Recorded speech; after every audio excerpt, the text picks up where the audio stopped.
Boa noite a todos. É com prazer que eu dou início às nossas reuniões do CPET novamente, nesse segundo semestre.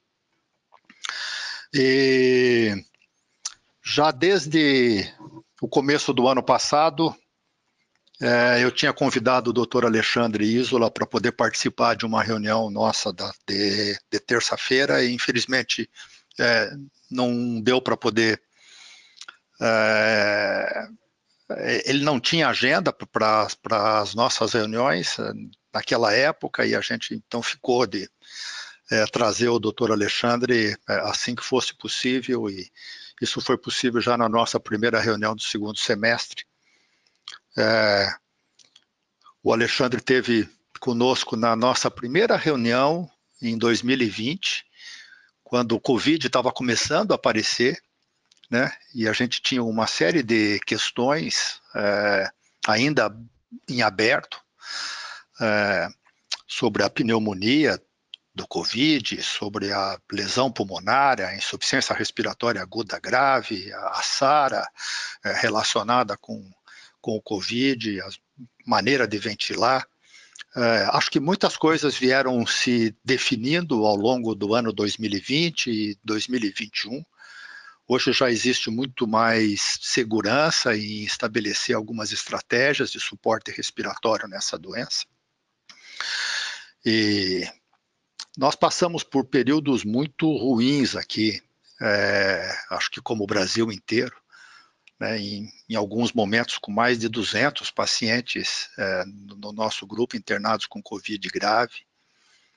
As coisas melhoraram bastante, né? Mas ainda tem muito doente com Covid, ainda tem muito doente em ventilação mecânica com Covid, e acho que é apropriado a gente revisitar isso agora num outro momento. Então, como eu disse anteriormente, nessa primeira parte da nossa reunião de terça, nós vamos fazer duas revisões, baseadas nas revisões do UpToDate. A doutora Bruna vai falar sobre o suporte respiratório do doente não entubado, e depois o doutor Dani no doente entubado. Nós vamos abrir para um pouco de pergunta, entre uma apresentação e outra, algumas reflexões, e depois, no segundo momento, nós vamos daí tentar aproveitar ao máximo o doutor Alexandre na apresentação de fundo. Ele não vai ter nenhuma apresentação formal, mas temos um conjunto daí de perguntas e de considerações a serem esclarecidas pelo Alexandre depois na segunda parte, na nossa reunião magna. Ok? Eu vou fazer uma apresentação do Alexandre depois, mas assim, a princípio o Alexandre, eu convivo com o Alexandre há mais de 20 anos. O Alexandre, ele é pneumologista e intensivista, e tem uma participação grande na história da ventilação mecânica, dentro da AMIB. Para a medicina intensiva, ele é uma das pessoas mais importantes da nossa sociedade, né? Ele hoje, ele junto com o Péricles, numa época lá atrás, eles desenvolveram o VENUT. Hoje ele ainda continua presidindo o VENUT avançado, né, o VENUT 2. Várias dessas revisões que vocês veem, de consensos, o Alexandre sempre participou. Nesses consensos que a AMIB publicou com alguma regularidade, nesses últimos meses, o Alexandre foi quem capitaneou essas revisões, essas orientações. Então, o Alexandre tem uma história importante dentro da AMIB, ainda tem muito ainda a poder contribuir. Ele vai ser o próximo presidente do Congresso Brasileiro de Medicina Intensiva, agora em novembro, desculpa, né? O Alexandre que está dirigindo isso. Então vai ser um prazer poder ter você, Alexandre, e a gente vai poder tentar te aproveitar ao máximo agora entre as nossas reuniões e posteriormente. Obrigado, Álvaro. Obrigado. Dani, acho que está na tua vez agora. Tudo bem, vamos lá então. Quem vai passar meus slides são a Bruna, direto aí do CPET, por uma questão de logística melhor. Então tá, vou me apresentar, eu sou o Dani, sou médico residente do CPET de terapia intensiva, e hoje eu vou apresentar essa revisão que foi feita no UpToDate sobre o manejo do adulto entubado no contexto da Covid-19. Isso aí. Em primeiro lugar, quando a gente pensa na síndrome respiratória aguda grave e a falência respiratória, existem alguns critérios, como a Bruna já citou, para a gente entubar o paciente. A gente tem que considerar, em primeiro lugar, o tempo de progressão que esse paciente está apresentando sintomas, a quantidade de oxigênio que ele está precisando para manter a estabilidade respiratória, alguns parâmetros laboratoriais, como a hipercapnia, a hipoxemia com insaturação, os status clínicos desse paciente, como é que está em relação ao esforço respiratório, ao seu status mental, a estabilidade ou instabilidade hemodinâmica, e se ele está agregando alguma disfunção orgânica nova. Isso aí tem que ser considerado. E depois, logo depois que esse paciente ele é entubado, a gente precisa fazer algumas seleções no ventilador para conseguir oferecer para esse paciente aquela estratégia de ventilação semelhante a um pulmão de bebê. E baseado nisso é que se escolheu é que se tem o baixo volume corrente. Esse baixo volume corrente seria 6 ml por quilo de peso predito, né, em que se considera a altura do paciente. Além disso, uma PIP não maior do que 15 centímetros de água, de forma inicial, para a gente manter uma pressão arterial de oxigênio entre 55 a 80, para a gente manter uma saturação periférica entre 88 a 96 e com uma pressão de platô não maior do que 30 centímetros de água. E como que a gente pode... Assim, só que essas seleções dos parâmetros da ventilação não são todos os pacientes que toleram. Então, a gente não conseguiria oferecer essa manobra, essa estratégia de ventilação mecânica protetora para todos os pacientes. Então, como que tem alguns critérios que têm que ser seguidos, né, que a gente tem que pensar. Ou seja, se o paciente está com uma relação PF na gasometria menor do que 150, está precisando de maior de 60% de oxigênio para manter a estabilidade, e uma PIP maior do que 5, então esse paciente não está conseguindo manter uma ventilação mecânica protetora. Então ele teria a indicação de pronar, que é essa manobra que pode ser feita de 12 a 16 horas em 24 horas. Isso tudo para a gente conseguir manter aquela estratégia de ventilação mecânica protetora com baixo volume corrente. E como que a gente pode dizer que esse paciente respondeu à manobra de prona? Basicamente, são dois parâmetros que se usam, entre eles é o aumento da pressão parcial de oxigênio no sangue, que teria que ter aumentado no mínimo 10 milímetros de mercúrio, e a gente tem evidências de um melhor recrutamento alveolar, e isso se reflete numa maior complacência do pulmão. Se esse paciente consegue ter esse ganho e se manter assim, numa posição supina por pelo menos 4 horas, a gente pode dizer que esse paciente respondeu à prona e ele teria uma indicação de não mais pronar. Ou seja, a sua relação gasométrica estaria maior do que 150, nós conseguiríamos reduzir a oferta de oxigênio para menor do que 60% e conseguir manter uma PIP menor do que 10 centímetros de água. Só que a manobra de prona, ela não é indicada para todos os pacientes, não são todos os pacientes que conseguem ter essa manobra. Existem algumas contraindicações.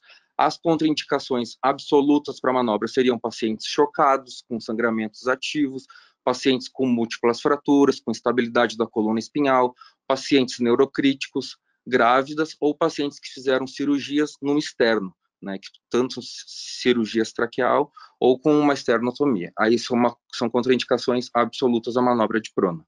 E existem, por outro lado, as contraindicações relativas, que seriam pacientes com trombose, pacientes que fazem uso de drenos torácicos, pacientes que sofreram alguma cirurgia abdominal, pacientes que fazem uso de marca-passo, ou pacientes grande queimados, ou que fizeram transplante de órgãos como receptores. Todas essas contraindicações, elas estão naquele estudo do Provesa. Foram lá que foram citadas e as contraindicações são relativas. E a manobra de prona, ela não é isenta de riscos, né? Depois que o paciente está pronado, existem algumas complicações que ele pode apresentar. Entre todas essas, as mais frequentes, as que a gente mais tem que prestar atenção, seriam a compressão nervosa, que ela é basicamente associada ao mau posicionamento do paciente na manobra de prona, ou esse paciente ele fica muito congesto, fica com muita estase venosa e acaba formando um edema facial muito grande. A gente frequentemente vê aqueles pacientes com a língua bem inchada, com os lábios bem inchados, isso fica aparentemente ruim. E também tem que ter muito cuidado com os acessos e com o tubo orotraqueal, porque se sabe que cada vez que o paciente está pronado, tem que fazer a manipulação, a alteração do decúbito, e muitas vezes a equipe assistente acaba se perdendo um pouco, né, nessa questão, e muitas vezes a gente vê os pacientes estubados de forma inadvertida, os acessos muitas vezes são deslocados do lugar, então essas são complicações muito frequentes que a gente tem que prestar atenção. Outra coisa, esses pacientes, e tem pacientes que mesmo sobre essa condição que não respondem à manobra de prona. E essas seriam as medidas subsequentes, medidas de resgate, para a gente tentar ventilar esse paciente de uma melhor forma. E quais seriam essas medidas? Em primeiro lugar, a gente tentar aumentar a PIP do paciente como uma manobra de recrutamento alveolar. Isso é tido como uma medida de resgate.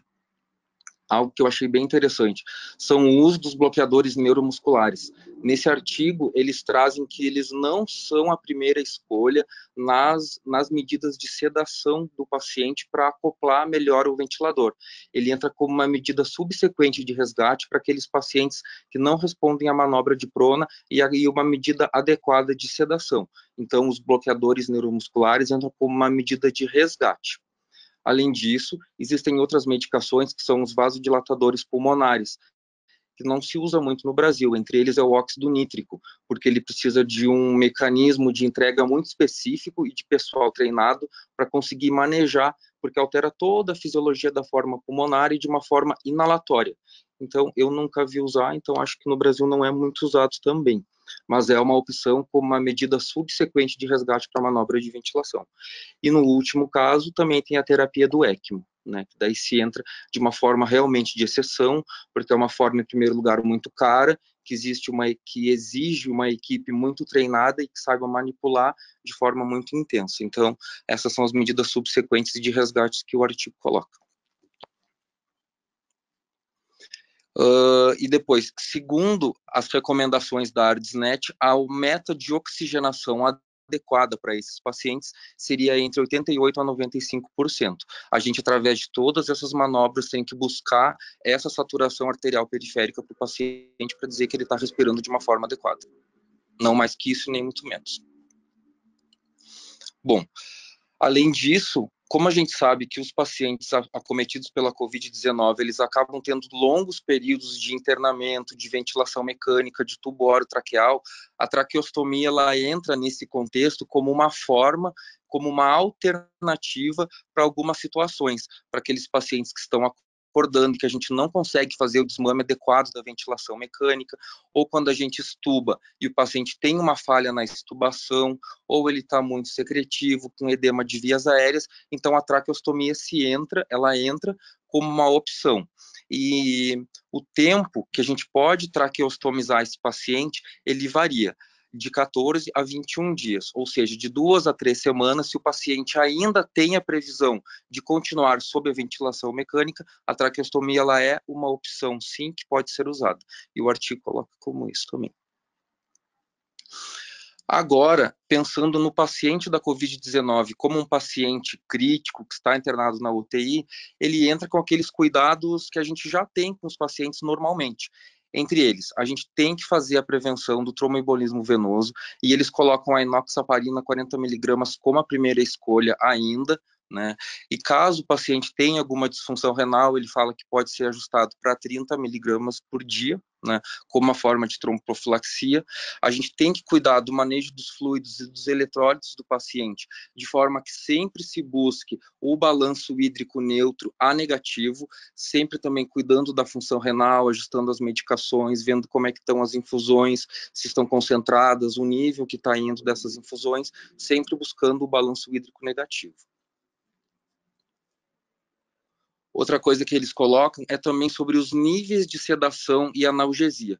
Isso aqui eu achei bem interessante assim, e até pouco prático, porque eles falam assim, quando o paciente ele é intubado e ele tem que se manter acoplado de forma tranquila ao ventilador e ele não apresenta nenhuma sincronia, a nossa sedação ela tem que ser o suficiente para manter esse paciente num RAS de -1 a -2.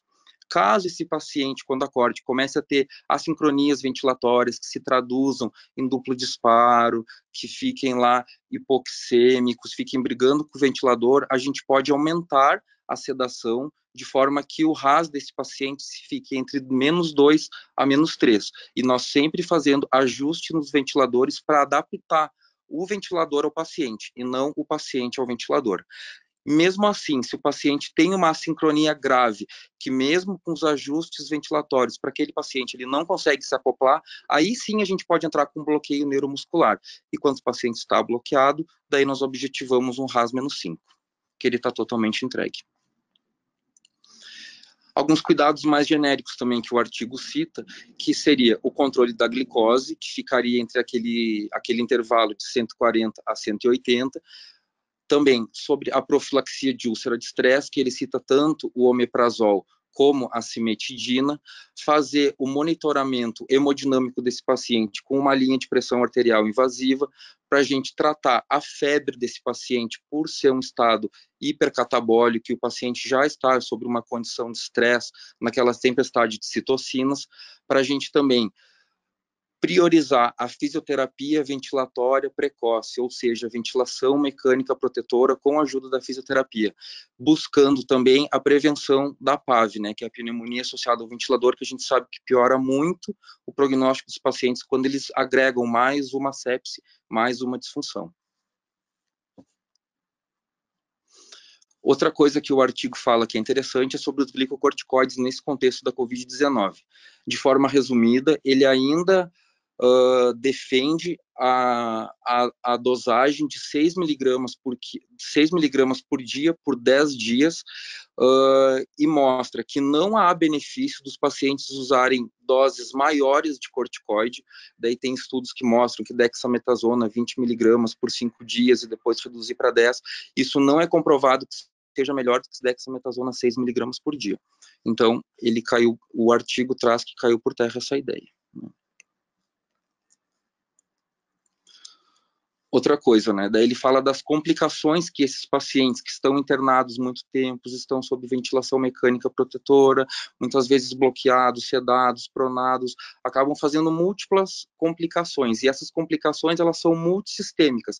Elas pegam desde do sistema nervoso central, quando esses pacientes acordam, despertam, fazem delírio, ficam completamente desorientados, fazem muitas vezes lesão renal aguda, acabam evoluindo para terapia de substituição renal, eles ficam com problemas gastrointestinais, ficam com problemas cardíacos, muitas vezes os pacientes acabam fazendo cardiomiopatias, fazem arritmias, muitas vezes até fazem parada cardíaca, ficam com distúrbios da coagulação, ficam propensos à trombose, ficam problemas à embolia pulmonar e ficam muito suscetíveis a sepsis, né? Eles ficam com o seu sistema imune completamente debilitado e ficam suscetíveis a infecções.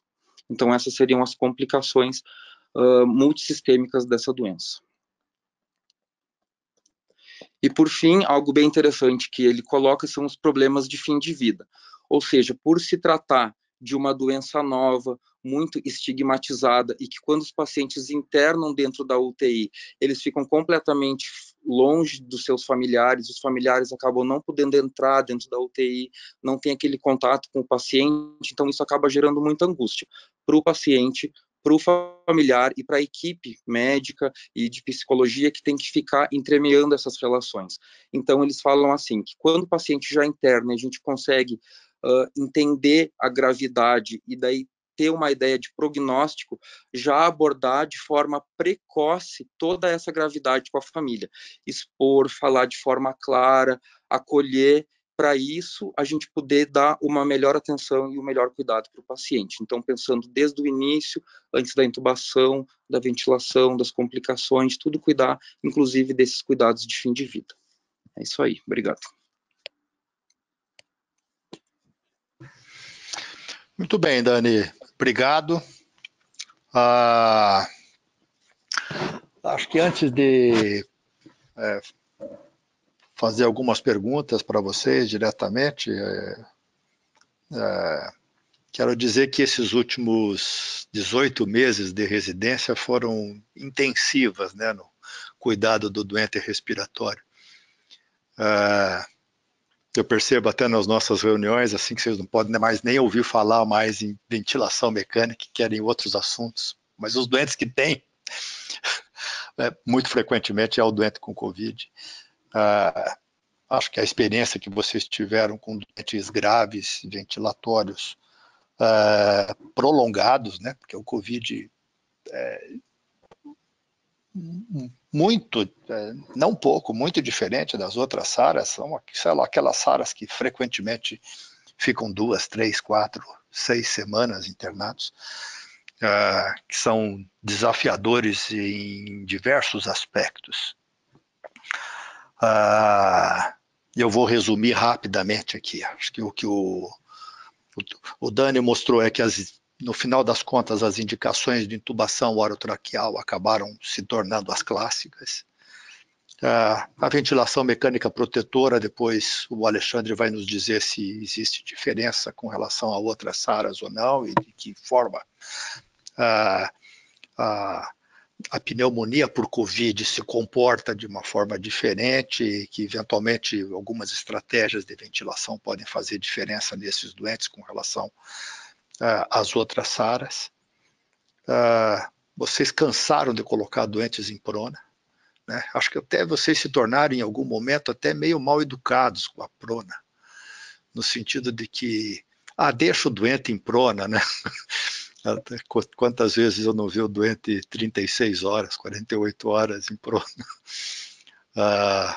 Pelas diversas dificuldades, né? E algumas vezes a gente tinha numa unidade de 10, 12 leitos, 8 doentes em prona, um fisioterapeuta só nas situações mais de pico e de demanda da pandemia. Mas vocês aprenderam a lidar com essas situações todas. Pronar o doente se tornou uma constante dentro das unidades de terapia intensiva, com bastante segurança, a equipe multidisciplinar inteira muito bem treinada para poder fazer, para colocar o doente em prona. As estratégias de recrutamento mesmo ficaram basicamente para aquelas situações mais refratárias. A gente já deixou de fazer estratégia de recrutamento de forma regular já há algum tempo. Acho que um outro aprendizado enorme foi de como sedar o doente, né, em unidade de terapia intensiva.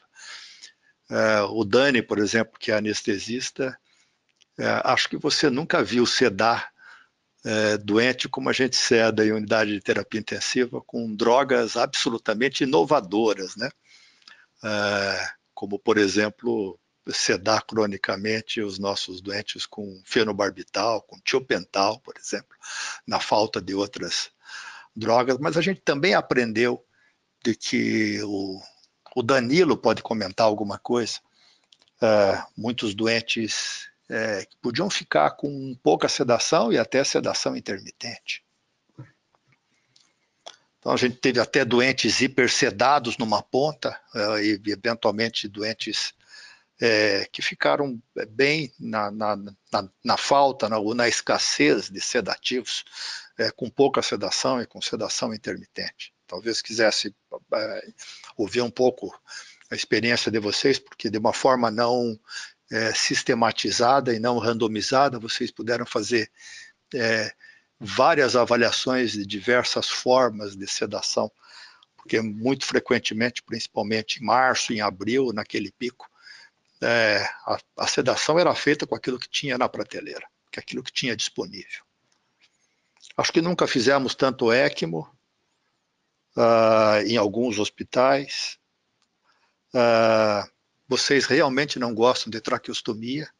Eu continuo dizendo que quando eu for internado numa unidade de terapia intensiva, eu quero ser traqueostomizado precocemente, não me deixo com aquele tubo. Mas vocês gostam de deixar o doente com tubo durante bastante tempo. Eu acho que não faz nenhuma diferença, mas quero ouvir depois a ideia do Alexandre.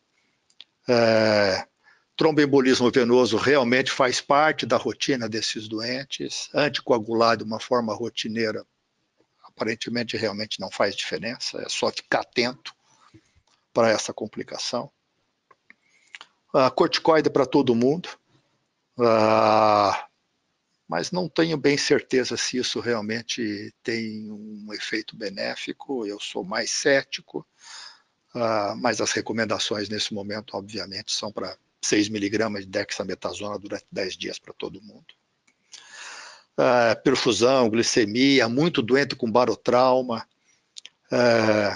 Os doentes morrem, na grande maior parte das vezes, das complicações e principalmente insuficiência renal e PAV. E acho que vocês nunca foram treinados tantos a fazer limitação de suporte avançado de vida. Lidar com família, lidar com situações de final de vida. A gente já discutiu isso bastante aqui em outras reuniões. Então é um baita de um resumo de várias coisas que precisam ser discutidas de uma forma mais intensiva posteriormente com o Alexandre, mas que fez parte aí dessa revisão do up-to-date que o Dani trouxe para nós. Paula, você está aí, Paula? Faz tempo que não te ouço. Onde é que você anda, Paula? Oi, boa noite. Tudo bem? Eu estou na reabilitação, doutor. Tá. Desde março lá, vendo bastante Covid. Uhum. E aí, o que você tem para poder contar dessa história toda e do que mais te chamou a atenção? Não, eu acho que essa revisão do Dani foi uma revisão bem sucinta, mas que passou por praticamente todos os passos e tudo que a gente vê no nosso dia a dia, né? É claro que muitas das coisas que estão aí, que estão descritas, são tratamentos que a gente tinha da SARA antes dessa SARA do Covid, né? Então, tem muita coisa nova e também a gente percebe que esses pacientes se comportam de uma forma diferente no geral. Tanto da parte de eles fazem muito mais evento tromboembólico, muitos pacientes respondem tardiamente à prona, então precisam de mais tempo de prona. Às vezes tem pacientes que respondem muito bem a PIP, pacientes que não respondem a PIP.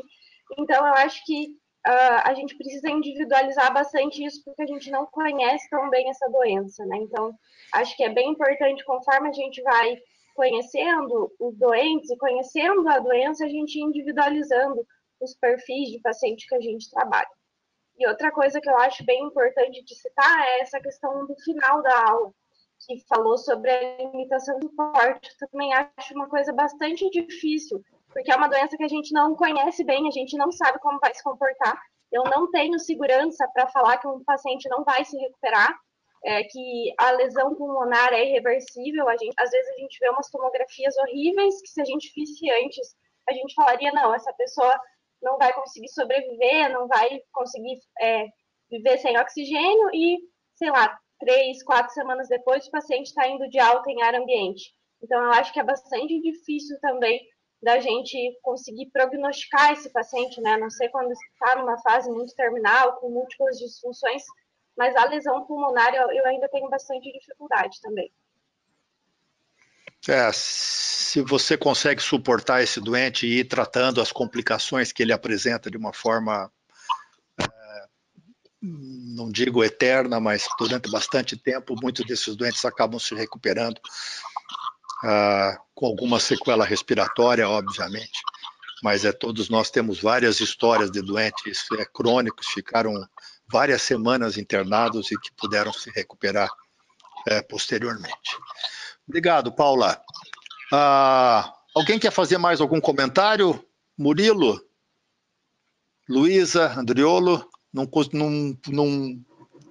Não pudemos te ouvir hoje direito na tua reunião do VITA, mas você volta na terça-feira da semana que vem, Luísa?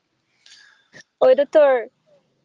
Não consegui acompanhar porque eu estava de plantão ali, mas aí da aula, então tem problema a gente terminar a aula semana que vem, mas estou aqui agora presente. Que bom. Ok, acho que nós vamos terminar essa parte agora, se ninguém mais tem algum comentário. Alexandre, obrigado por ter vindo.